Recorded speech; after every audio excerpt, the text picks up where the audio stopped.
chào đại chúng. Kính chúc đại chúng luôn thật nhiều năng lượng bình an và trái tim luôn tràn đầy tình yêu thương. Kính thưa đại chúng, một trong những mục đích quan trọng của sự tu tập của chúng ta đó là tạo được năng lượng bình an, sống bình an trong mỗi giây phút của đời sống. Chúng ta thực tập pháp môn nào, phương pháp nào đi chăng nữa thì cái đích đến vẫn là muốn có được một tâm hồn bình an. Và một trong những điều kiện mà theo kinh nghiệm của tôi, muốn giữ được tâm bình an thì trước hết phải làm cho tâm chúng ta được quân bình. Những cái năng lượng mà chúng ta cho ra đó, nó phải tương xứng với cái năng lượng đưa vào. Nhưng mà nhìn vào đời sống thực tế mỗi ngày thì mình thấy mình cho ra nhiều hơn là đưa vào. Mình phải giải quyết rất nhiều vụ việc, rất nhiều khó khăn, phải đương đầu với rất nhiều hoàn cảnh khác nhau. Mà cái nơi mà nó rút tỉa năng lượng mình nhiều nhất đó là công việc và người thương yêu của mình. Mãi cho tới khi mà mình lên giường ngủ thì mình mới có cơ hội cho mình. Mà nhiều người còn chưa chịu nữa. Lên giường ngủ mà còn nghe nhạc, còn bấm điện thoại, còn chat chít, còn online cho tới khi nào mà nó rã rời rồi nó liệm vào giấc ngủ hồi nào không hay thì thôi. Thì mình cũng có thương mình bằng cách nghe pháp thoại. Nhưng mà nghe pháp thoại chưa chắc là nó là một cái phần của nhu cầu ở trong tâm, nhưng mà nó chưa chắc là cái tổng thể. Toàn bộ tâm hồn mình nó cần nghe pháp thoại. Đó là mình chưa nói thân thể mình cũng chưa chắc là nó cần nghe thêm một cái gì nữa, đưa thêm một cái gì nữa vào. Nhiều khi nó chỉ cần nghỉ ngơi thôi. Tới giờ phút này thì mình cũng chưa thương mình lắm. Mình chỉ thương những cái ham muốn của mình thôi. Còn thương yêu một cách thật sự, biết cơ thể mình cần cái gì, tâm hồn mình cần cái gì, để cho nó được quân bình, để cho nó được thư giãn nhẹ nhàng, để cho nó được bình an, thì có vẻ như là mình làm chưa được, chưa thật sự quan tâm. Tại vì mình rất là thương người khác. Mình nghĩ như vậy. Mình thương chồng, thương con, thương vợ, thương nhân viên, thương bạn bè, thương tông chi họ hàng. Nhưng mà có một đối tượng mà mình chưa thương, đó là chính mình. Mình vẫn đi theo tâm thức của xã hội, đó là hướng tâm ra ngoài liên tục. Từ sáng thức dậy cho tới khi lên giường ngủ, dường như lúc nào mình cũng nghĩ về một đối tượng nào đó, hoặc là nghĩ về công việc. Chứ chưa bao giờ là mình nghĩ cái thân thể mình nó khỏe hay không, nó cần nghỉ ngơi không, nó cần đưa vào những loại thực phẩm nào, lành tính hay là không lành tính, nó cần thiền định không, nó cần dừng suy nghĩ không, nó cần bình an không. Như là mình đang ở trong một trạng thái mất quân bình, giữa một cái hướng ra bên ngoài quá nhiều và quay vào bên trong quá ít. Đó là sự mất quân bình đầu tiên, là tình trạng chung của chúng ta. Buổi sáng thì mình còn nhiều năng lượng lắm, cười nói, làm việc rất là hăng say. Nhưng mà trưa là bắt đầu hơi quạo quạo, và tới chiều là cạn kiệt năng lượng, là đủ thứ chuyện xảy ra. Mà quý vị biết là khi năng lượng mình nó cạn kiệt thì phiền não nó phát triển rất nhanh. Đó là mảnh đất màu mỡ cho phiền não ra đời. Không kiểm soát được cảm xúc, không kiểm soát được lời nói và hành động. Mình biết chứ, mình thấy rất rõ tình trạng của mình. nhưng mà hình như là thấy chưa đủ sâu, đủ thấm để làm một cái quyết định mạnh mẽ là phải thay đổi tình trạng. Và rõ ràng là ngày nào mà công việc nhiều, tiếp xúc khách hàng nhiều, gặp gỡ nhiều người, giải quyết nhiều vụ việc, là cứ y như là buổi chiều mình xẹp xuống như là cái bong bóng hết hơi. Và khi mà năng lượng mình nó xuống thấp rồi thì cái thấy mình nó sẽ bị thay đổi, lệch lạc, không còn chính xác nữa. Chắc là các vị ai cũng nhớ cái câu nói nổi tiếng của Đức Phật là tâm chúng ta như thế nào thì chúng ta sẽ nhìn lên thực tại như thế ấy. Khi tâm mình tràn đầy năng lượng thì nhìn cái gì nó cũng ok hết. Nhưng mà khi nó cạn kiệt năng lượng rồi thì nhìn cái gì cũng bất ổn, cũng không có ok.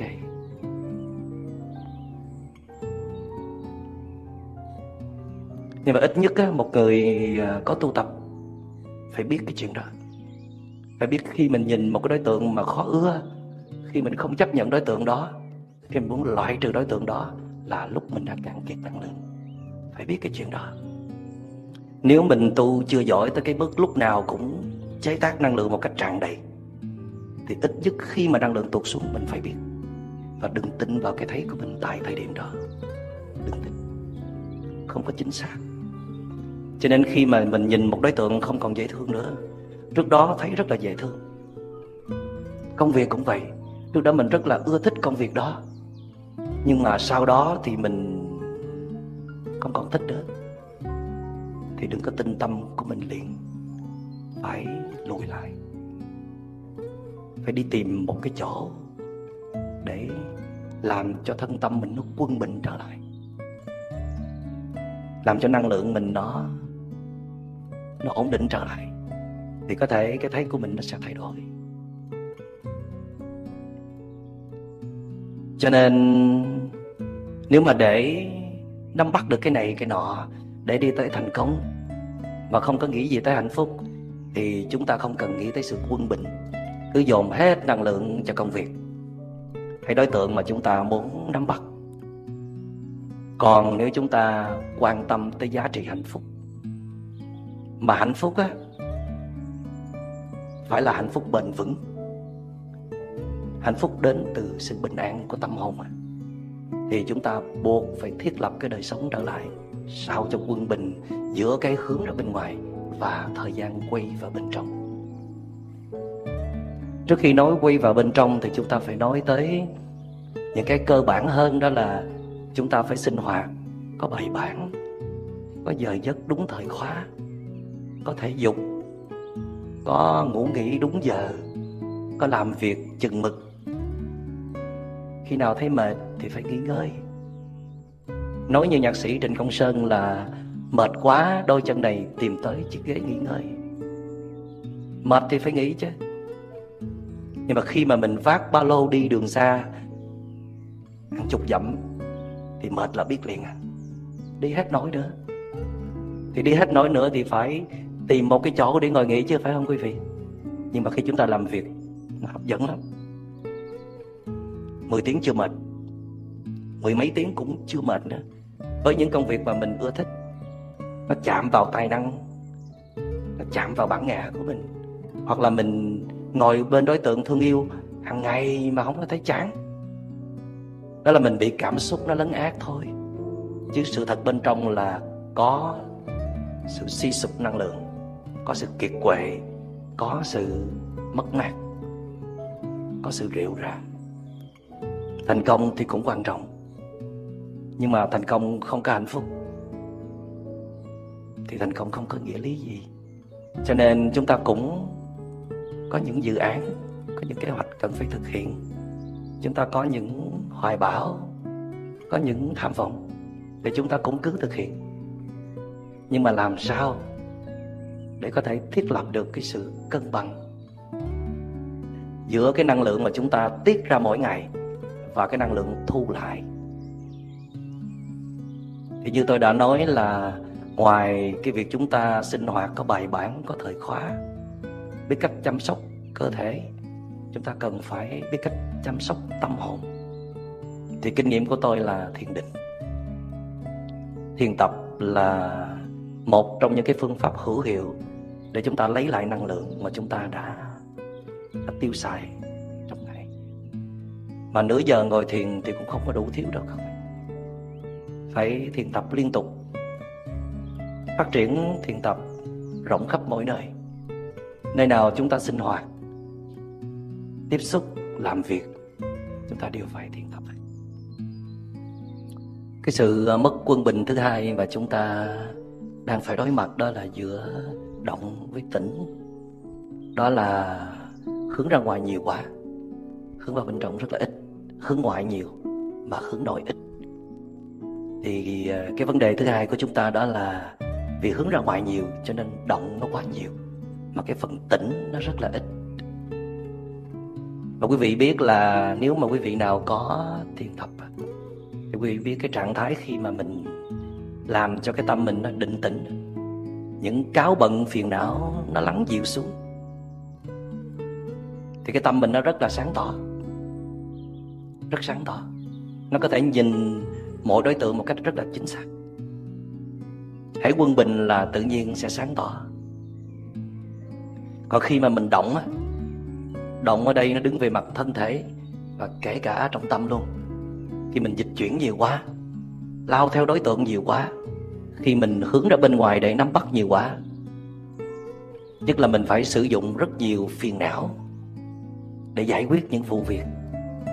Phải sân si lên, phải gầm rú lên, phải đập bàn đập ghế, phải giận hờn, phải đố kỵ vân vân, thì mình mới có thể đứng vững được, mới có thể điều hành một cái gì đó được. Thì tâm mình rất là động, rất động, lúc nào cũng hấp tấp, lúc nào cũng vội vàng, lúc nào cũng thấp tha thấp thỏm. Vì cái tâm mình động cho nên là phiền não nó có cơ hội nó sinh khởi rất là nhiều. Còn khi tâm mình tĩnh thì phiền não nó sẽ lắng dịu xuống. Mình chưa có thể phóng thích hết phiền não thì ít nhất là mình phải có được cái kỹ năng là làm cho phiền não nó lắng dịu xuống, càng nhiều càng tốt trong ngày. Tất nhiên là khi mình làm việc, khi mình ra công sở thì mình phải chấp nhận cái môi trường động. Nếu mà biết đem thiền vào đời sống một cách khéo léo thì giữa cái động mình vẫn có thể tĩnh được. Mình có thể tách ra mọi người, tìm một không gian để tĩnh, hoặc là ngay khi tiếp xúc với mọi người, tiếp xúc với công việc mà mình vẫn có thể tĩnh được. Còn dĩ nhiên là tĩnh ở không gian tĩnh thì quá tốt rồi. Và khi mà chúng ta có sự quân bình giữa động với tĩnh thì chúng ta tiếp xúc với một người động, chúng ta biết liền. Lúc nào cũng lao chao, lúc nào cũng lăng xăng, lúc nào cũng hướng ra bên ngoài để chụp bắt cái gì đó. Còn khi mà chúng ta ở trong tĩnh thì chúng ta có cái độ yên lắng nhất định. Và khi mà chúng ta có cái độ yên lắng nhất định, chúng ta mới có thể tiếp xúc sâu với những cái giá trị màu nhiệm đang có mặt xung quanh chúng ta. Thí dụ khi mình uống trà thì mình chỉ tập trung uống trà thôi, thì trạng thái đó được gọi là trạng thái của tĩnh. Khi mình ăn, mình chỉ tập trung vào cái việc ăn thôi, không suy nghĩ chuyện gì khác. Khi mình làm việc thì chỉ tập trung vào công việc thôi, thì cái đó mặc dầu thân thể có động nhưng mà tâm vẫn tĩnh. Và khi tâm tĩnh thì tất nhiên là cái phẩm chất rất là cao. Dù mình tiếp xúc hay là mình làm việc thì phẩm chất cũng rất cao. Cho nên nếu quý vị nhìn thấy cái phần tĩnh của mình ít quá thì phải nên xây dựng thêm, phát triển thêm, bớt động lại. Mình có thể hỗ trợ cho việc bớt động, đó là bớt sử dụng điện thoại, bớt sử dụng máy tính, internet, bớt tiếp xúc với những đối tượng không cần thiết trong một cái giai đoạn nào đó. Dĩ nhiên khi mà cái tâm mình nó ổn định rồi, nó vững vàng rồi thì đối tượng nào mình cũng tiếp xúc hết. Nhưng mà trong giai đoạn cái tâm mình nó còn yếu, nó động nhiều quá, thành ra mình phải tìm cho nó những cái đối tượng tĩnh, dễ chịu, không có tiếp tục khơi dậy cái chất động trong người của mình. Và ngoài ra mình phải tìm tới cái không gian tĩnh. Tại vì tâm chúng ta nó cũng cần cái cảnh rất là nhiều. Đưa tới không gian tĩnh để thân tâm cùng được tĩnh. Nhìn một cái người có tâm quân bình đó, chúng ta cũng dễ nhận ra. Nhẹ nhàng, thư giãn. Cái thư giãn nó báo hiệu cho sự quân bình đó, quý vị. Còn nếu mà mình đang căng thẳng, nó báo động có một cái gì đó bất quân bình. Tức là muốn quá nhiều. Có những cái muốn không cần thiết, không phù hợp, cho nên cái nội lực đó không đủ sức để đón nhận, thành ra căng thẳng và mệt mỏi. Khi mình thư giãn là mình chấp nhận hiện tại,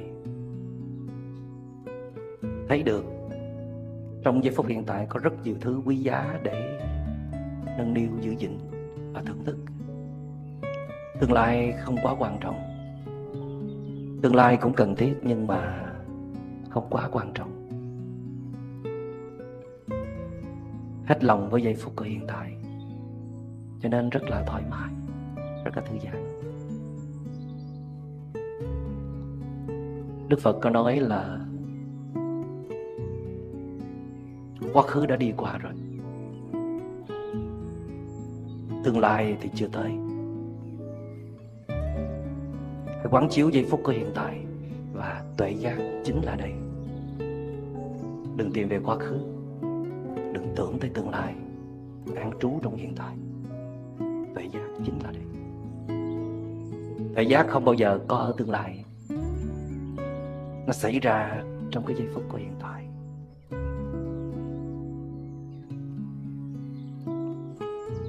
Trong quá trình hành thiền, thiền Vipassana, thì cái phần mà nhìn lại bản thân mình nó ít hơn là cái phần nhìn vào bản thân mình tại giây phút này.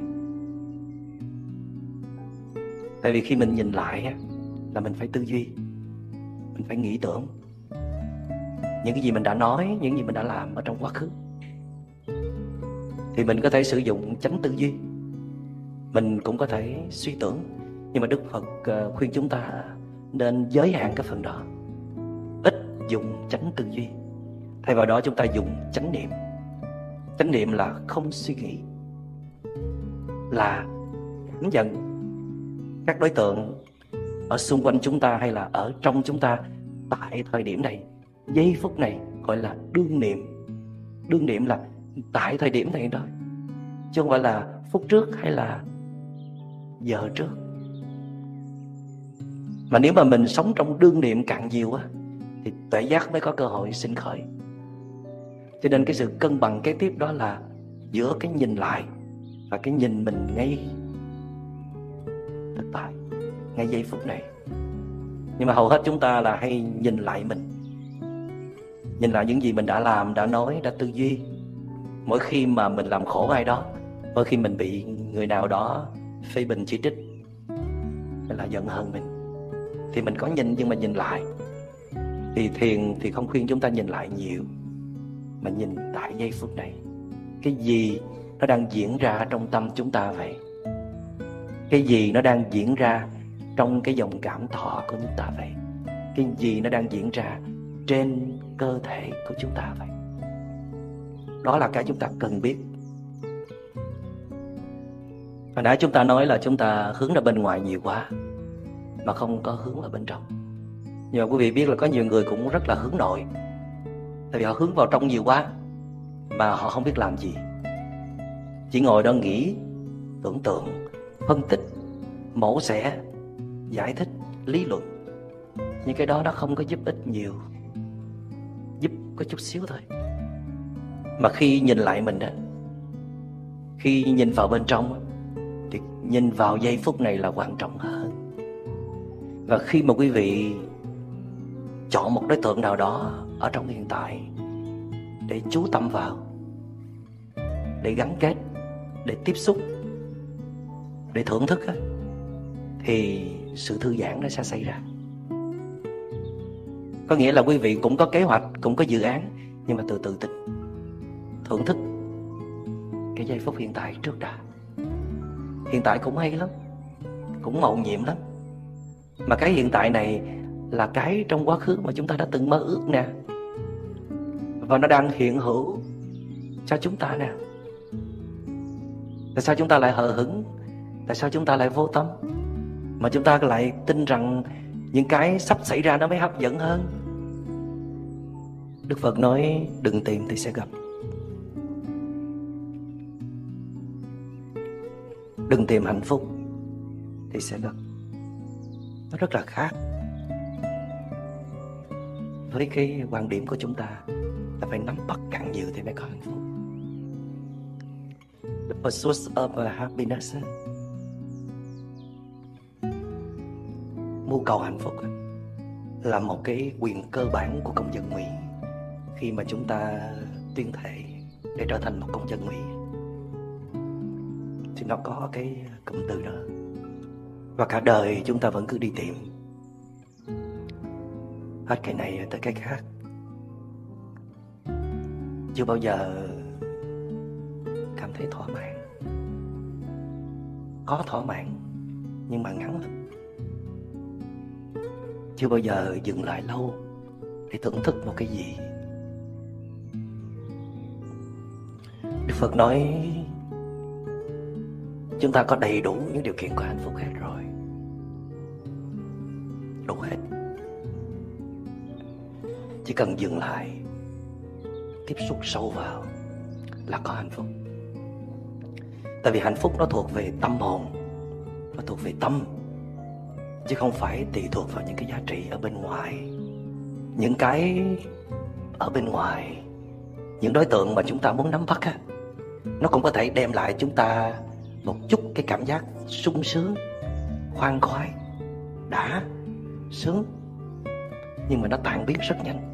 Tại vì trong tâm chúng ta, cái tâm chúng ta nó rất là kỳ cục. Nó mới thích đó rồi nó không thích nữa, nó mới muốn đó rồi nó không muốn nữa. Mà nếu mình đi theo nó đó là mình khổ dài dài. Hạnh phúc nó rất là ngắn ngủi. Cho nên Đức Phật nói thay vì mình đi theo tâm mình á, thì thuần phục nó. Có thể làm được, làm cho nó bớt muốn lại, bớt đòi hỏi lại. Tập cho nó biết cách thưởng thức, biết cách hài lòng với những gì mình có. Các nhà nghiên cứu thần kinh học ở Mỹ, Rick Hanson đã tổ chức ra một cái nhóm nghiên cứu về hệ thần kinh. Thì họ thấy cái trạng thái hạnh phúc của con người nó được chia làm 3 cấp bậc. Cấp bậc đầu tiên đó là contentment, sự hài lòng. Khi hài lòng, hệ thần kinh nó rất là thư giãn, êm dịu, thoải mái. Nó vượt hẳn cái sự thỏa mãn. Sự thỏa mãn là satisfaction. Từ khi thỏa mãn, hệ thần kinh hoạt động rất là dữ dội, rất là căng thẳng. Thật ra là mình tu tập để hết phiền não. Nhưng mà khi mình hành thiền, mình đừng có để ý tới cái chuyện đó nữa. Cái công việc chính của người hành thiền đó là làm sao có chánh niệm thôi, tỉnh giác liên tục. Rồi để cái sự tỉnh giác đó, cái năng lực chánh niệm đó, nó sẽ giải quyết phiền não. Tại vì phiền não mà mình phát hiện được nó chỉ là hiện tượng trên mặt thôi. Sản phẩm đã được đưa ra rồi, còn cái nhà sản xuất ở bên trong, cơ chế năm uẩn nè. Nếu mình không có chạm được cái cơ chế năm uẩn này đó, mà ngồi đó mà đón đầu những cái sản phẩm của nó đưa ra, thì không bao giờ mình giải quyết hết được. Cho nên cái hay của hành thiền đó là chúng ta không đi giải quyết những hiện tượng phiền não, mà là chúng ta xây dựng sự tỉnh giác liên tục. Khi nó đủ mạnh rồi, nó điều chỉnh cái hợp thể năm uẩn này lại, thì phiền não hết sanh khởi thôi. Chỉ có vậy. Nhưng mà tiến trình nó rất là khó. Cái khó là mình hay nhúng mũi vào phiền não của mình để điều khiển, để mà xử lý. Thành ra đoạn trừ hoài mà nó vẫn sinh khởi hoài. Càng tu thì càng có nhiều phiền não, tại vì mình tu không có đúng cách, thái độ bị sai. Cho nên là mình thuần được con trâu hay không nó cũng chưa có cần kiếp lắm. Quan trọng là mình có được sự tỉnh giác, có được chánh niệm, thì trước sau gì nó cũng sẽ thuần được. Thành ra khi mình tu, mình mất quân bình cũng không có gì mắc cỡ, mình nổi sân si lên cũng không có gì ngại. Không phải là ông thầy Minh Niệm khuyến khích mình nổi sân si, mà là quý vị đừng có sợ hãi khi mà mình bị sân si. Đừng có lúng túng, đừng có trách giận bản thân, thậm chí là đừng có trừng phạt, mà mình phải đối xử tử tế với chính mình.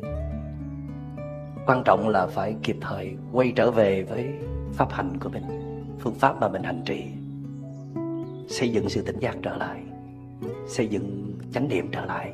Tại vì mình đã để cho phiền não nó sinh khởi như vậy là nó báo hiệu chánh niệm của mình nó lỏng lẻo. Nếu mà hỏi thầy Minh Niệm có hài lòng với những gì mình có chưa, câu trả lời là chưa. Nhưng mà nếu mà thầy chưa có hài lòng thì thầy đi biểu người khác hài lòng sao được. Và kỳ thực là tuy chưa hài lòng nhưng mà vẫn hài lòng, hài lòng nhưng mà vẫn chưa hài lòng. Nói hơi lộn xộn chút xíu là có nhiều hoài bão lắm, có nhiều điều muốn làm lắm. Tôi có nhớ Steve Jobs có nói là khi mình làm được một cái điều gì có ý nghĩa thật sự rồi thì đứng lên làm tiếp một điều nữa. Đừng có ngồi đó mà gặm nhấm với cái niềm vui đó, về thường thỏa mãn với nó rồi chấm dứt. Đại khái là như vậy. Tất nhiên là khi mình muốn làm một điều nữa thì mình cũng phải có năng lượng rồi hãy làm chứ. Phải nạp năng lượng tiếp mới làm nữa, chứ không thôi thì nó rơi vào tình trạng lực bất tòng tâm à. Tức là cái muốn của mình nó lớn quá mà cái sức mình nó không theo nổi, gọi là lực bất tòng tâm. Mình mới vừa hoàn thành xong một dự án thì mình phải nghỉ ngơi, nạp năng lượng rồi mới tiếp tục. Sau khi bản Hoa Anh Đào đóng cửa, chắc ở đây đại chúng ai cũng biết, thì thầy trò chia nhau mỗi người một hướng để nghỉ ngơi. Một số bạn đi qua rừng thiền Pa Ao ở Miến Điện, còn thầy thì qua tận trời Tây để nghỉ ngơi. Thật ra là khi mà tôi qua bên đó tôi mới phát hiện ra là mình ở Việt Nam mình mất rất nhiều năng lượng. Qua bên đó thì tôi cũng phải giải quyết nhiều việc lắm, giống như là mình bắt đầu nhiều thứ. Và tôi còn viết một cuốn sách nữa, viết xong một cuốn sách rồi dành thời gian cho bản thân để tu tập. Và mình thấy mình vẫn có nhiều thời gian. Thì tôi quan sát tôi thấy rằng là khi mình ở nước ngoài, cộng đồng người Việt không có gần mình nhiều. Tôi ở chính trong cộng đồng người Tây Phương, cho nên là gần như là mình ít biết những cái thông tin bên ngoài. Không có ai tới để nhờ tư vấn hay là tổ chức những cái khóa thiền liên tục được. Và không có làm dự án, không phải nuôi dạy ai, không phải xử lý cái gì hết. Cho nên là rất là dư năng lượng. Cho nên mới dám kỳ này về 3 tuần mà nói tới 20-30 bài pháp thoại. Ai về đâu bị cái trận cảm này làm tuột hết mớ năng lượng. Còn khi mình ở Việt Nam thì mình phải đương đầu giải quyết nhiều quá, đứng mũi chịu sào cho nhiều thứ quá. Cho nên là mình mãi cho tới khi qua bên đó mình mới nhận ra thật sự là mình không còn đủ năng lượng. Chứ còn ở bên này là thấy nhưng mà thấy không rõ. Thì nói về sự tu tập thì tôi còn phải tu nhiều nữa. Nhưng mà rất là hài lòng với những gì mình có được. Nhiều khi mình thấy những gì mình có được nó cũng là duyên may nhiều hơn là cái sự nỗ lực cá nhân. Đó là tôi nói thật lòng. Những cái gì mà tôi có được trong cái đời sống tu tập của mình là nó nhờ phước của đất trời ban cho nhiều hơn là cá nhân mình nỗ lực đạt được.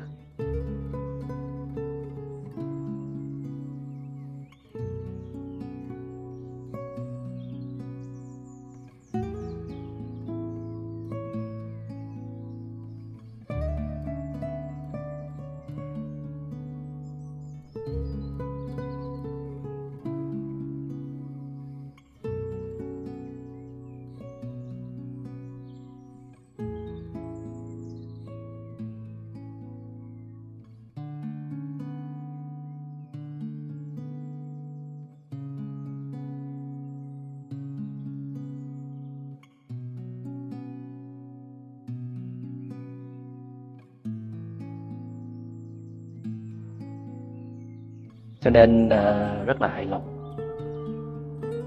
Mình còn không nghĩ là mình đạt được những cái giá trị như vậy. Rồi khi mà mình đem những kinh nghiệm của mình chia sẻ cho đại chúng, được đại chúng đón nhận,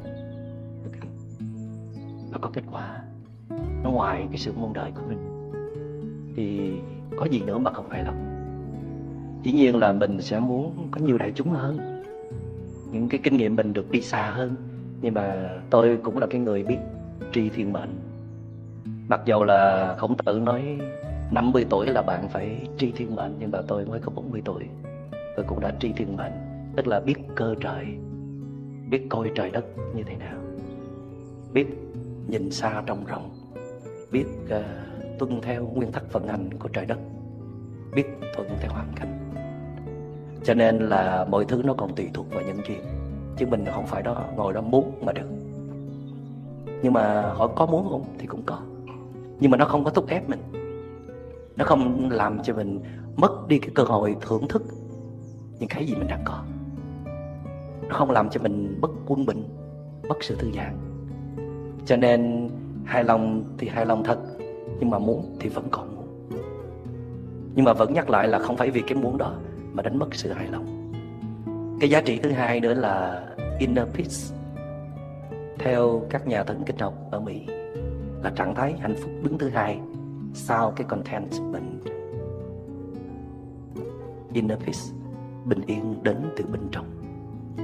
Bây giờ người Tây phương họ rất là ưa xài cái từ inner. Inner là ở bên trong mà. Ví dụ như họ dùng cái từ inner power, là nội lực ở bên trong, sức mạnh ở bên trong. Thay vì họ dùng cái power. Cái power là bạn có quyền lực, bạn nói người khác phải nghe, phải vâng lời, kính trọng nể phục bạn, là bạn có power. Nhưng mà người Tây phương bây giờ chán cái đó rồi, hết thích rồi. Họ thèm được cái sức mạnh ở bên trong. Làm sao bạn làm chủ được chính bạn cả. Những ham muốn dư thừa không cần thiết, những cơn cảm xúc nhất thời, những bóng tối phiền não của bạn, làm chủ được nó mới có power thật sự. Cái đó gọi là inner power, sức mạnh ở bên trong. Mình biết chuyện đó không nên làm, nhất định không làm. Mình biết điều đó nên làm cho bằng được. Cái đó là sức mạnh ở bên trong. Cái đó gọi là nội lực, inner power. Thì inner peace cũng vậy, là bình an đến từ bên trong. Chúng ta cũng có bình an, nhưng mà bình an đến từ bên ngoài. Người khác làm cho chúng ta an, hoàn cảnh làm cho chúng ta an. Tại vì ai cũng đối xử tử tế, công việc ổn định, mọi người yêu thương mình, không có chuyện gì xảy ra, không có trục trặc, không có biến cố, thì tâm mình nó rất là dễ an, phải không quý vị? Cái đó là cái an đến từ bên ngoài, cái an có điều kiện. Nhưng mà Đức Phật nói chúng ta có thể đạt được một cái trình độ cao hơn, đó là an từ bên trong. Đó là khi không còn muốn cái gì nữa. Ở trong kinh điển Đại Thừa nói dục an tắc an. Muốn an là an liền à. Muốn không? Sao chưa muốn? Hay là muốn chưa đủ? Có muốn mà muốn chút chút, muốn có 10%, 20-30% sao mà an được? Còn muốn nhiều thứ bên ngoài quá mà. Mình còn muốn người đó làm cho mình an bằng cách nói vài câu dễ thương, vuốt ve là an ngay. Mình còn thèm cái thức ăn đó quá mà, phải không? mình còn thèm sự công nhận, sự nể phục quá mà, thì làm sao mà mình tìm được cái an ở bên trong được. Khi mà chúng ta hướng ra ngoài để tìm cái an thì cái cơ chế thiết lập cái bình an bên trong tự động nó sẽ tắt, không chế xuất được nữa. Và khi mình chấp nhận buông bỏ những cái cảm giác hấp dẫn ở bên ngoài á, quay vào bên trong, buông bỏ sự mong cầu, an có mặt ngay lập tức. Ở bên Nho gia thì có câu là tri túc đãi túc hạ thời túc, tri nhàn đãi nhàn hạ thời nhàn. Muốn đầy đủ hả? Đầy đủ ngay bây giờ đi, chứ đừng có hẹn hò biết đời nào mới đủ. Muốn nhàn hả? Muốn nhàn hạ, muốn thảnh thơi thì thảnh thơi ngay bây giờ. Chỉ cần buông cái bên trong là thảnh thơi thôi, chứ có cần thêm điều kiện nào nữa đâu. Nhưng mà mình cứ tưởng là thảnh thơi là phải giải quyết cái này cái kia xong mới thảnh thơi. Cái đó là an ở bên ngoài. An ở bên trong là không cần giải quyết gì đâu hết. Giải quyết nếu có thì cái bên trong, cái mong cầu, dù là những cái mong cầu nhỏ xíu à. Ví dụ tôi đang nói với quý vị mà cái giọng nó cứ rè rè khó nghe như vậy, và bất chợt có cái muốn nó xuất hiện, muốn cho cái giọng mình nó tốt hơn, bất an ngay lập tức. Cái muốn rất là đơn giản như vậy cũng phải bỏ nữa. Tại vì mọi thứ nó còn tuân thủ theo quy luật trời đất nữa làm chi. Nhân quả, duyên sinh, nó có lý do của nó để nó xảy ra tự nhiên đi. Đâu nhất thiết phải can thiệp. Mà hình như là mình càng can thiệp là nó càng ấy nhảy ra, nó càng hư hỏng hơn, nó càng tồi tệ hơn á. Tại vì cái năng lượng của mình nó đang không có ổn. Mình nhúng mũi vào câu chuyện nào là hư câu chuyện đó. Dạy con mình nó cũng giận trở lại mình. Mặc dù mình dạy rất đúng, nhưng không có nghĩa đúng là có tác dụng. Nó còn tùy thuộc vào cái năng lượng của mình nữa. Cho nên inner peace là một cái giá trị rất là cao cấp, phải tu luyện mới có được. Các nhà thần kinh học họ phát hiện như vậy, nhưng mà họ không biết cách làm như thế nào. May mắn là chúng ta được học rất nhiều phương pháp của Đức Phật. Trong đó có ly sanh hỷ lạc. Cứ buông bỏ là có hạnh phúc. Rồi định sanh hỷ lạc, rồi niệm sanh hỷ lạc. Cứ định tâm thì sẽ có bình an. Cứ quan sát tất cả các hiện tượng tâm lý mà không đồng nhất với nó là có bình an. Và cái trạng thái cao cấp nhất trong tâm hồn mà các nhà thần kinh học ở Mỹ họ phát hiện được, đó là caring, tức là sự quan tâm, chăm sóc, sự thương yêu, sự chia sẻ. Cái sự thỏa mãn á, nó không được xếp vào trong cái bảng hạng này, là tại vì cái sự thỏa mãn là lệ thuộc vào các đối tượng bên ngoài, chạy theo một đối tượng, cuốn vào một đối tượng, nó có đam mê, nó có nghiền ngập. Còn cái sự hài lòng á, là thưởng thức những cái gì mình đang có của mình. Nhưng mà cái sự hài lòng này nó xếp sau cái inner peace, là tại vì inner peace nó không cần cái bên ngoài nữa, chỉ quay vào bên trong, buông bỏ sự mong cầu là có. Mà cái inner peace này, cái bình an bên trong này đó, nó vẫn còn xếp sau cái sự sẻ chia, caring.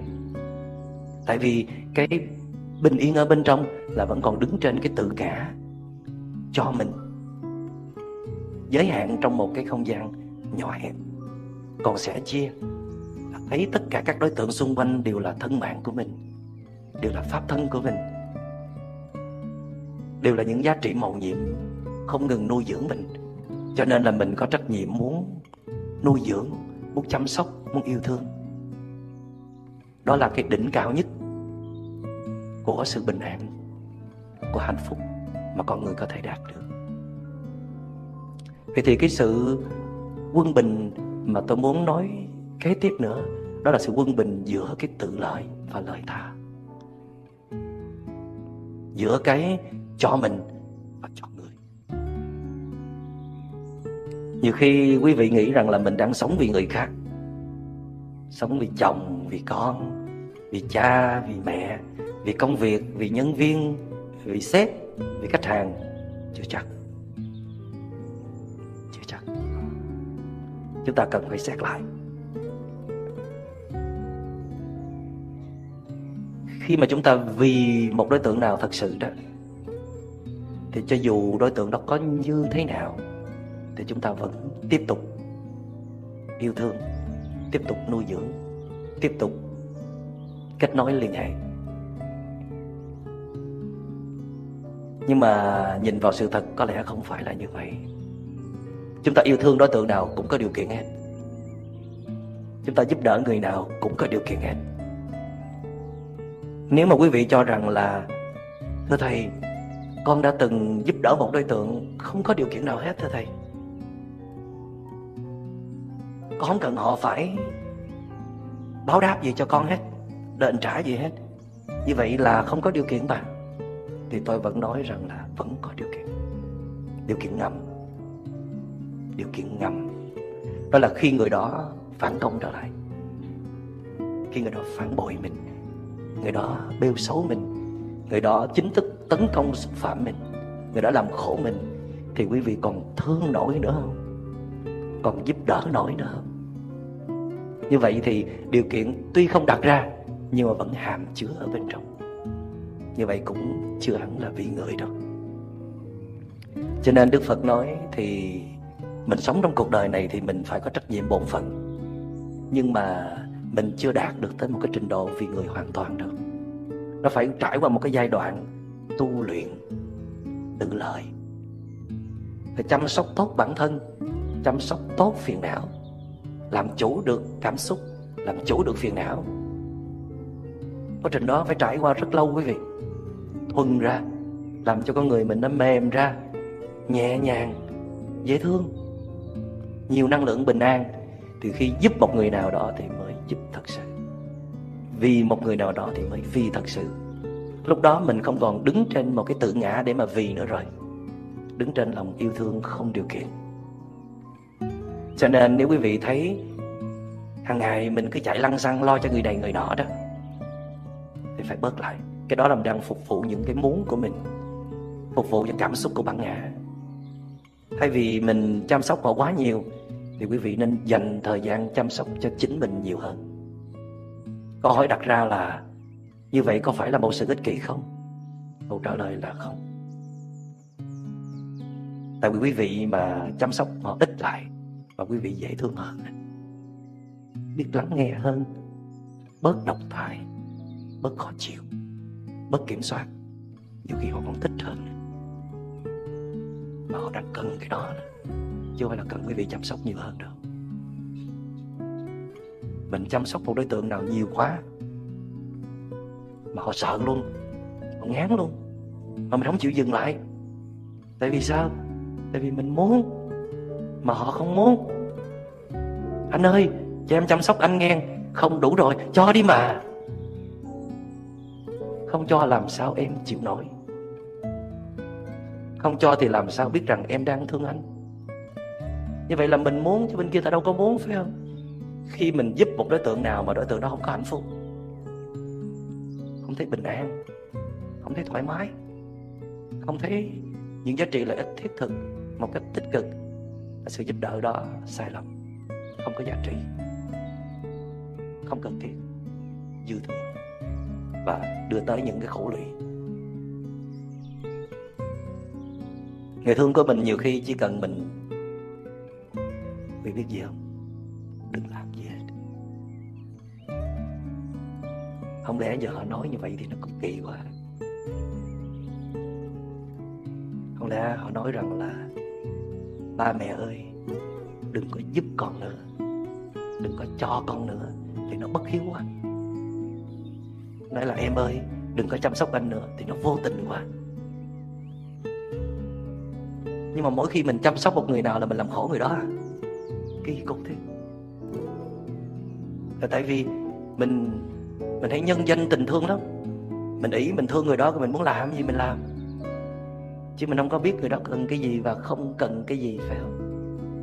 Cho nên một trong những điều mà giúp quý vị cần phải cân bằng đó là thay vì mình hỏi là bây giờ mình phải làm cái gì cho người đó, thì quý vị phải hỏi một câu rằng bây giờ mình không nên làm cái gì cho người đó, không nên nói gì, không nên làm gì. Chứ không phải lúc nào cũng phải nói cái gì hay là phải làm cái gì, phải không? Nhiều khi thiền sinh tới gặp thầy Minh Niệm, chỉ cần ngồi yên đó uống trà là đủ rồi.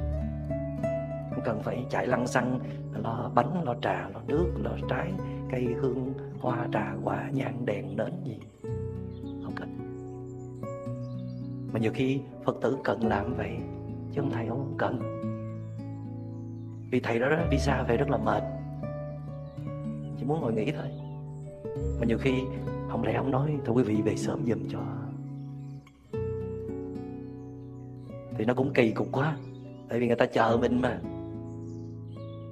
Nhưng mà trong tâm người ta có cái muốn đó, mà mình thấy được, thực hiện người ta hạnh phúc vô cùng. Bây giờ mình đâu có làm gì đâu mà người ta hạnh phúc, mà quý vị không chịu làm, mà quý vị cứ cố gắng làm chi cho người ta không có hạnh phúc. Cho nên là thương mà không có hiểu, mà nhiều khi không chịu hiểu. Hiểu rồi làm không được, hiểu rồi thương không được nữa. Mà thương là một nhu cầu mà. Khi quý vị thấy thương là một nhu cầu bức thiết là nguy hiểm, là khổ nó bắt đầu xuất hiện. Tại bên kia người ta không có hứng nổi cái muốn của mình đâu. Có lúc họ rất là cần, nhưng quý vị biết là tâm con người nó cũng vô thường lắm, lúc nó không cần nữa thì cũng có lúc họ muốn mình chăm sóc, có lúc họ muốn để tự họ chăm sóc thôi. Mà mình quen rồi, cho nên lúc nào cũng phải được chăm sóc thì mới yên, không chăm sóc là không yên. Cho nên quý vị phải hỏi, tự hỏi với chính mình là bây giờ mình không nên làm gì để cho người kia có hạnh phúc.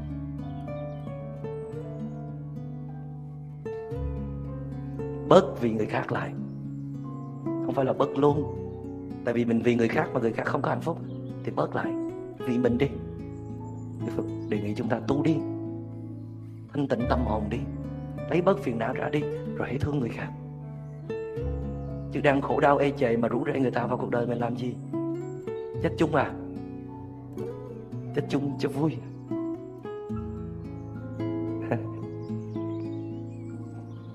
Ít ai mà đang khổ mà đi tìm cách giải quyết cái nỗi khổ của mình đó, đi tìm người để sẻ chia nỗi khổ. Tại mình có một chút tiền mà, chút sắc đẹp, chút tài năng, đủ để giữ hắn trở lại, để hắn chịu giùm nỗi khổ của mình. Cái ngày mình cưới người đó là cái ngày mình nhờ người đó vào để rước cái cục nợ của mình, chứ không phải là thương yêu gì đâu. Mà hắn vô minh mà, hắn mê muội trước sắc đẹp của mình mà, hay là chút tài sản của mình, 2 năm sau hắn mới té ngửa. Hắn biết là cái món nợ mà hắn phải giải quyết quá khủng khiếp. Rồi mình nói tên này trở mặt, tên này hai lòng, tên này không chung thủy. Tại vì mình đâu có phải như ban đầu đâu, phải không? Mình cũng đâu có chung thủy đâu. Ban đầu mình rất là ngọt ngào, tại vì mình ém nhẹm cái cục nợ của mình ở trong này nè. Rồi 2 năm kìm hết nổi rồi thì nó phải đi ra. Thì khi mà nó tràn ra bên ngoài thì bên kia đâu có chuẩn bị. Bên kia vẫn còn ảo tưởng, rất là mơ mộng vì mình. Cho nên họ thấy toàn bộ con người thật của mình là họ xỉu thôi. Cho nên nếu mà mình là một người tu hành mà có phẩm chất á, thì mình phải nói câu là anh ơi, anh ngán em là hợp lý. Hay là em ơi, em sợ anh, em né anh là hợp lý. Tại vì anh cũng sợ anh luôn. Mình sợ mình mà mình kêu người khác đừng sợ mình là sao chứ? Cho nên Đức Phật nói là mình phải tu tập, quý vị. Phải tu luyện thôi.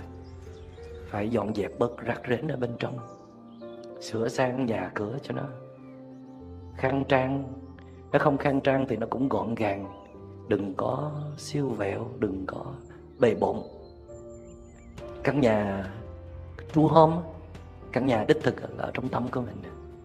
Khi mà mình thấy mình ổn, có phong độ vững vàng rồi, thì hãy thương yêu hay là giúp đỡ người khác. Nói như vậy có nghĩa là rất đông chúng ta nhiều khi thương yêu một người nào hay là làm từ thiện giúp đỡ người nào chẳng qua là vì chúng ta không xơi nổi cái cục nợ bên trong của mình, không giải quyết nổi, chúng ta không dám đối mặt với chính mình, cho nên chúng ta đi tìm cái niềm vui ở bên ngoài. Dù nhân danh là từ thiện, nhân danh là công ích xã hội, nhân danh là tình thương, thì ẩn sâu bên trong vẫn là những nỗi cô đơn, không biết làm gì hay hơn, không biết làm gì để mình thấy mình có giá trị, có lợi ích. Cho nên phải thông qua một đối tượng khó khăn nào đó để mình thấy mình có giá trị, có lợi ích. Nó chưa phải là tình thương đích thực. Mà khi mình hướng tới một đối tượng để giúp đỡ mà nó không xuất phát từ tâm từ á, thì thế nào cũng có phiền phức khổ lụy xảy ra. Kiềm chế được một thời gian rồi phiền não nó cũng bung ra. Cái câu hỏi đặt ra là mình tự lợi lâu quá rồi, ở ngoài người ta cần, người thương mình cần thì bao giờ mình mới giúp đỡ. Không nhất thiết là tự lợi 5 năm hay là 10 năm hay là giác ngộ thành Phật rồi mới giúp đỡ. Khi nào thấy ổn định thì cứ giúp đỡ. Mà khi thấy mất cân bằng là phải quay vào bên trong, trở về giúp cho chính mình tìm.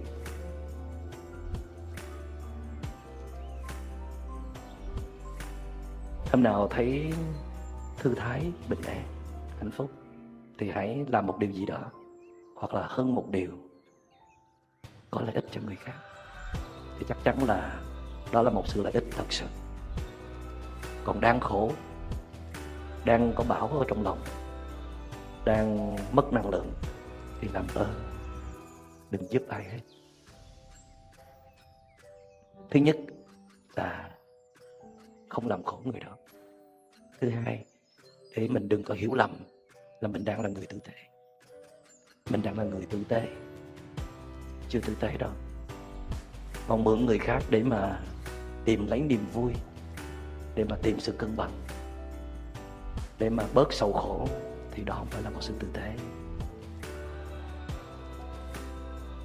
Thiền sư Triệu Châu ở Trung Hoa có nói một cái câu là bình thường tâm thì đạo. Quý vị có nghe câu đó? Tâm bình thường, đó chính là đạo. Tức là mục đích sau cùng của sự tu tập theo thiền sư Triệu Châu nó không phải giác ngộ thành Phật, chứng thánh gì hết, mà đó là đạt tới trình độ tâm bình thường. Nói như vậy có nghĩa là chúng ta đang không có bình thường. Vì có thừa nhận điều đó không? Sáng nắng chiều mưa, mà đầu sáng với chiều mới có phút trước phút sau là mưa nắng thay đổi như thời tiết của Melbourne rồi. Mới vui đó rồi buồn đó, thích đó rồi không thích đó, mới thân đó rồi lại ghét đó, muốn làm đó rồi lại không muốn làm nữa. Theo thiền sư Triệu Châu, tâm bình thường á là tâm không có yêu ghét, không có phân biệt tốt với xấu nữa, hướng hết mọi đối tượng, chấp nhận hết mọi hoàn cảnh. Sao làm được? Dĩ nhiên là bây giờ là không được rồi. Tu tài tử, tu sơ sơ, tu bữa đực bữa cái sao làm được? Toàn là nghe giảng không à, học thuộc lòng hết tất cả các bài giảng của quý thầy, mà chưa chịu hạ thủ công phu, chưa chịu thực hành mà thì sao làm được?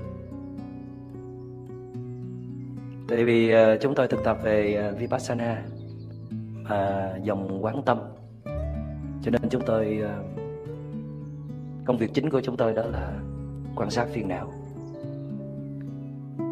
Đó là main job, công việc chính. Còn giải quyết những việc khác là công việc phụ. Dĩ nhiên là như tôi nói là thỉnh thoảng mình cũng quên công việc chính, biến công việc phụ thành công việc chính. Nhưng mà quên đó nhưng mà cũng nhớ lại rất nhanh. Cho nên khi mà mình quan sát phiền não á, một thời gian, quay vào bên trong một thời gian, đủ lâu, mình có được cái inner peace thật sự, cái bình an thật sự. Mình tự tìm ra thức ăn cho chính mình. Thiền diệt vi thực mà, thức ăn đến từ thiền thì tự dưng mình ít có nhu cầu đi tìm thức ăn ở bên ngoài. Thậm chí có một thời gian là mình không có muốn đi tìm thức ăn ở bên ngoài nữa. Tìm thức ăn bên ngoài có nghĩa là mình cần cái sự công nhận của người khác, cần sự yêu thương, cần sự nể phục, cần những điều kiện thuận lợi, cần những cảm giác dễ chịu. Đó là thức ăn đến từ bên ngoài. Không cần. Dĩ nhiên là không phải liên tục, nhưng có một giai đoạn mình làm được điều đó. Hoặc là ít có nhu cầu, lâu lâu mới có một vài cái nhu cầu, mà hầu hết những nhu cầu đó cũng nhỏ nhặt, cũng dễ thực hiện, cũng không quá cầu kỳ, không quá mất nhiều năng lượng mới thực hiện được. Và khi mình có cái đời sống ở bên trong quý vị, thì mình không quan trọng cái bên ngoài nữa. Hay không tìm kiếm là không quan trọng thôi, không quá đề cao lời nói hay hành động của người đó, không quá quan trọng hoàn cảnh thuận hay là nghịch. Trước khi mình tu tập thì mình rất là quan trọng, rất là nhạy cảm. Từng hành vi, từng lời nói của người khác, từng cách đối xử của người khác. Còn khi mà mình có được cái đời sống ở bên trong á, thì không có quan trọng. Mà khi mà quý vị không còn quá đề cao đối tượng đó, thì đối tượng đó có làm gì quý vị cũng không thấy khổ hết. Không động được nữa là khác. Họ chỉ động được mình hay là xô mình ngã xuống khi mình thấy cái đó là quan trọng. Và mình chỉ thấy đó không còn quan trọng khi mình tìm được cái đời sống ở bên trong. Chứ còn nếu mà chưa có nội lực, chưa tìm được cái inner peace, bình an bên trong, thì không cách nào mà không quan trọng những tác động ở bên ngoài. Và khi đó, khi mình ít đi tìm cái thức ăn cho bản ngã ở bên ngoài, thì đẹp với xấu, đúng với sai, cao với thấp, sang với hèn không còn giá trị nữa, không có ý nghĩa nữa. Thì lúc đó tâm nó đạt mức bình thường. Bình thường là chấp nhận hết mọi đối tượng, mà không cần thích cái này hay là ghét cái kia nữa. Đó là cái đích cuối cùng của sự tu tập. Mà tâm này chính là tâm Phật, tâm Bồ Tát, đạt tới cái thấy bình đẳng. Mình nói thành Phật thì nó xa xôi quá, mình nói đạt tới cái tâm bình đẳng thôi, là tâm bình thường này. Cho nên nếu mà có ai khen mình là nhập định mấy tiếng, hay là ngồi thiền mấy tiếng, rồi chánh niệm hùng hậu, hay là đạt gì đi chăng nữa, mà mình nhìn lại cái tâm mình còn bất thường lắm, còn trồi sụp, còn sáng nắng chiều mưa, còn thích cái này ghét cái kia, muốn tới gần đối tượng này và tránh né đối tượng nọ, thích làm công việc này không thích làm công việc kia, nó còn phân biệt dữ dội và nhạy cảm như vậy, thì công phu chưa có đi xa đâu. Thậm chí cái đối tượng đó là từng là kẻ đối nghịch với mình, từng muốn tiêu diệt mình, mà khi mình đạt tới cái tâm bình đẳng thì mình thấy mình muốn thương đối tượng đó, muốn giúp đối tượng đó tỉnh ngộ, thay vì mình muốn trừng phạt hay là mình chỉ công kích hay là chỉ trích thôi. Cho nên quý vị dù có thực tập pháp môn nào, thì theo cái truyền thống nào, thì tôi nghĩ cái đích đến nó cũng phải là như vậy. Mình phải có phẩm chất thật sự, và nó phải xảy ra ngay trong đời sống hiện tại. Chứ mình không có thể nói bây giờ mình tu rồi kiếp sau mình mới có kết quả, hay là sau khi mình chết đi rồi mới có kết quả. Ai biết được, sao tính. Cho nên kết quả hay không thì bây giờ phải hiển lộ ra. Dù là nó chưa có hoàn hảo, nhưng nó phải đồng màu đồng chất chứ. Nó phải có chút gì đó dễ thương, chút gì đó mềm mỏng, chút gì đó nhún nhường, chút gì đó độ lượng, chút gì đó từ bi, thì người ta mới tin là mình đang có hoa trái trong công phu tu tập chứ. Hoa trái là ở những cái phẩm chất đó, chứ không phải là mình ngồi thiền hàng giờ, không phải là mình có có một cái quãng thời gian tu rất là lâu, không phải là mình đọc bao nhiêu bộ kinh. Cái đó chỉ là phương tiện thôi. Cái kết quả vẫn là chuyển hóa tập tính con người của mình. Cho nên trong những cái điều mà tôi đã chia sẻ với quý vị ngày hôm nay về những cái trạng thái mất quân bình của chúng ta, từ hướng ra bên ngoài và hướng vào bên trong, động với tĩnh, tự lợi và lợi tha, thì quý vị hãy cố gắng điều chỉnh lại cái thái độ sống của mình, sắp xếp đời sống của mình làm sao để nó mỗi ngày nó tịnh tiến về cái thế quân bình nhất có thể. Không thể quân bình liền được, nhưng mà mỗi ngày phải đi về cái hướng đó, thì chúng ta mới có được an lạc và hạnh phúc, và những người xung quanh chúng ta mới được thừa hưởng những nỗ lực của chúng ta. Họ cũng đang chờ đợi cái sự nở hoa của chúng ta. Cho nên khi mình đã tu rồi thì phải tu cho tới nơi tới chốn.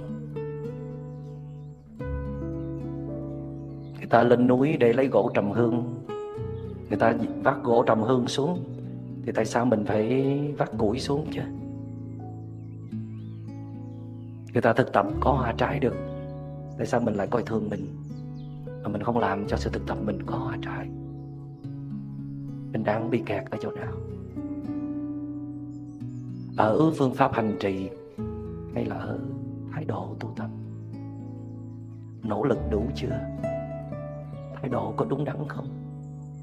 Và cái muốn để thay đổi bản thân đủ mạnh chưa? Xin cảm ơn đại chúng đã lắng nghe.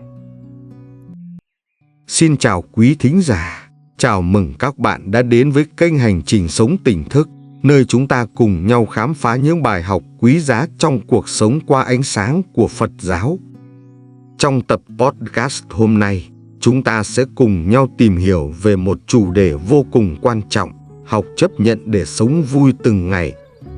Đây là một chủ đề mà thầy Minh Niệm đã chia sẻ rất sâu sắc trong một buổi thuyết pháp, và hôm nay chúng ta sẽ cùng nhau phân tích, tìm hiểu và áp dụng những bài học từ thầy vào cuộc sống hàng ngày.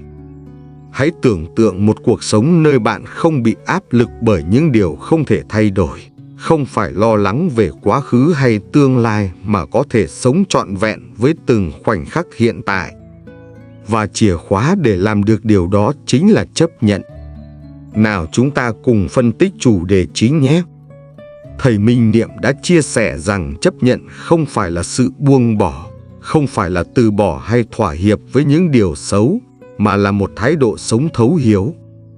Chấp nhận ở đây có nghĩa là bạn nhìn nhận và đối diện với sự thật của cuộc sống một cách tỉnh thức. Khi bạn không chối bỏ, không phản kháng, mà nhìn nhận mọi thứ theo cách bình an nhất, bạn sẽ không còn cảm thấy bị vướng bận, căng thẳng hay khổ đau.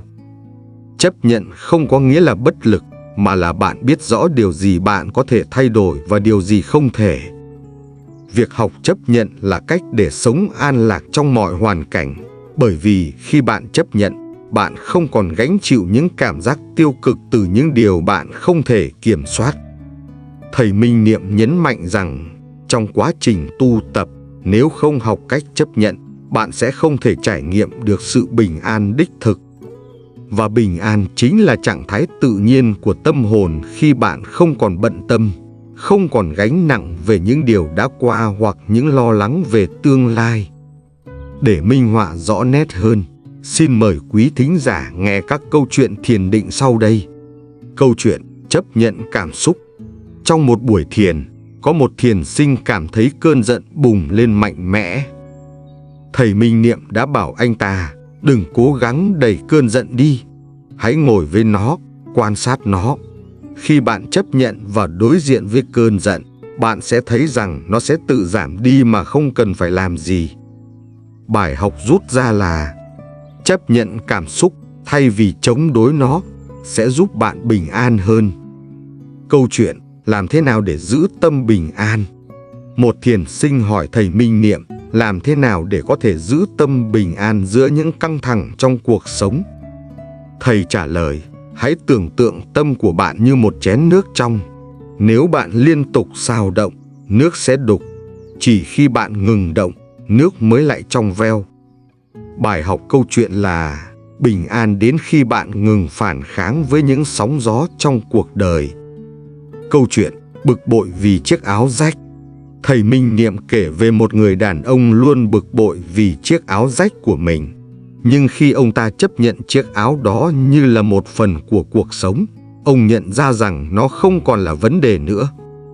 Bài học rút ra là chấp nhận sự không hoàn hảo của cuộc sống giúp bạn giải thoát khỏi phiền muộn. Câu chuyện chấp nhận sóng gió. Một người đi thuyền trên sông và liên tục than phiền về sóng gió. Thầy Minh Niệm nói, sóng không phải là kẻ thù của bạn. Sóng là một phần tự nhiên của sông. Chấp nhận sóng là cách duy nhất để bạn có thể di chuyển nhẹ nhàng trên mặt nước.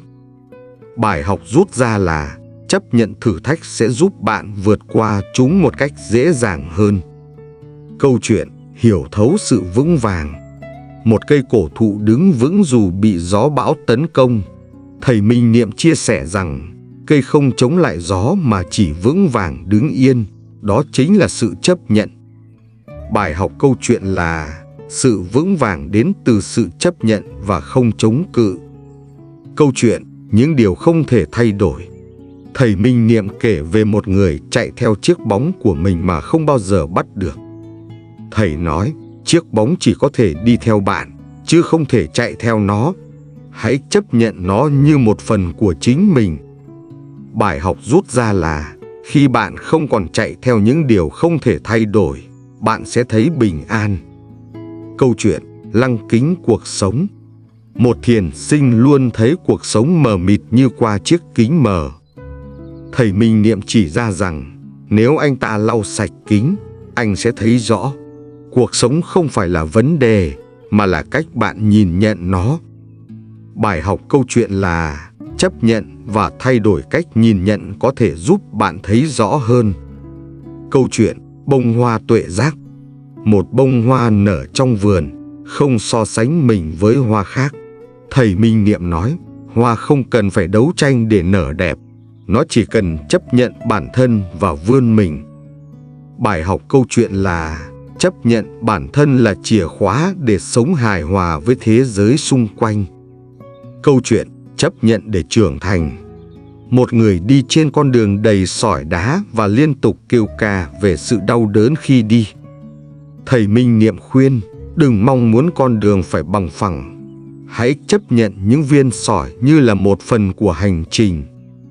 Bài học rút ra là những khó khăn là một phần tự nhiên của cuộc sống và chấp nhận chúng giúp ta trưởng thành. Câu chuyện sống một cuộc sống trọn vẹn. Thầy Minh Niệm giải thích rằng ánh sáng và bóng tối luôn tồn tại song hành. Nếu không có bóng tối, làm sao ta biết được ánh sáng? Bài học rút ra là chấp nhận cả niềm vui và nỗi buồn sẽ giúp bạn sống một cuộc sống trọn vẹn. Lời kết, như chúng ta đã thấy qua những câu chuyện trên, chấp nhận không phải là sự từ bỏ hay đầu hàng. Nó là một hành động mạnh mẽ và sáng suốt. Thực hành chấp nhận giúp bạn sống một cách tự tại, bình an và không bị gánh nặng bởi những điều không thể thay đổi. Để thực hành, bạn có thể bắt đầu bằng việc dành vài phút mỗi ngày để thiền định, quan sát cảm xúc của mình và chấp nhận chúng mà không phản ứng thái quá. Hãy thử áp dụng những bài học trong cuộc sống hàng ngày và quan sát sự thay đổi trong tâm trạng và cách nhìn nhận của mình. Cảm ơn các bạn đã lắng nghe podcast hôm nay. Hy vọng rằng bạn sẽ tìm thấy sự bình an và niềm vui trong từng khoảnh khắc của cuộc sống. Nếu bạn thấy video này hữu ích, đừng quên nhấn like, chia sẻ và đăng ký kênh Hành Trình Sống Tỉnh Thức để không bỏ lỡ những video tiếp theo. Chúc bạn luôn có được năng lượng bình an và trái tim luôn tràn đầy tình yêu thương. Nam Mô A Di Đà Phật. Xin cảm ơn đã lắng nghe.